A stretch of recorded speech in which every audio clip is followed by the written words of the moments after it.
ইরানের পরমাণু কর্মসূচি নিয়ে সর্বোচ্চ আন্তর্জাতিক তদারকির দাবি করছেন মার্কিন প্রেসিডেন্ট ডোনাল্ড ট্রাম্প। মার্কিন পররাষ্ট্রমন্ত্রী মার্কো রুবিও বলেছেন, হরমুজ থেকে ইরানের টোল আদায় মেনে নেওয়া হবে না, তবে তার সরাসরি প্রত্যাখ্যান করেছে ইরান।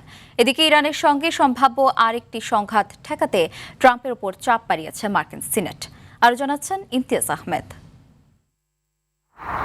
চূড়ান্ত চুক্তি হতে বাকি আর মাত্র 60 দিন। এর মধ্যেই বিপরীতমুখী অবস্থানে ওয়াশিংটন ও তেহরান।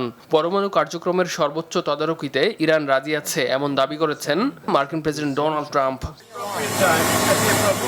পারমাণবিক স্থাপনা পরিদর্শনে সঠিক সময়ে মাঠে নামব, এ নিয়ে কোনো তাড়াহুড়ো নেই। তবে প্রয়োজনীয় মুহূর্তেই পরিদর্শকদের মোতায়েন করা হবে।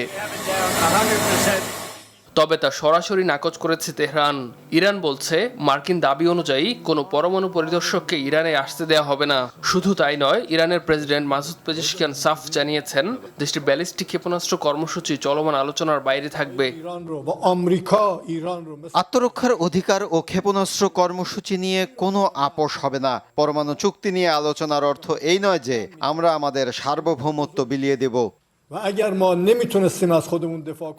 হরমুজ প্রণালীর নিয়ন্ত্রণ নিয়ে মার্কিন পররাষ্ট্রমন্ত্রী মার্কো রুবিও বলেন, চূড়ান্ত চুক্তি সই হওয়ার পর হরমুজ প্রণালীতে কোনো ধরনের টোল বা শুল্ক আদায় করতে পারবে না ইরান। এদিকে ইরানের সঙ্গে নতুন করে যুদ্ধে জড়ানো ঠেকাতে ট্রাম্পের উপর চাপ বাড়িয়েছে মার্কিন সিনেট। 50-48 ভোটে পাশ হয়েছে একটি ওয়ার পাওয়ার্স রেজুলেশন, যেখানে স্পষ্ট বলা হয়েছে ইরানের সঙ্গে যে কোনো ধরনের শত্রুতা বা সামরিক সংঘাত থেকে মার্কিন বাহিনীকে সরিয়ে নিতে হবে প্রেসিডেন্টকে। ইমতিয়াজ আহমেদ, RTV।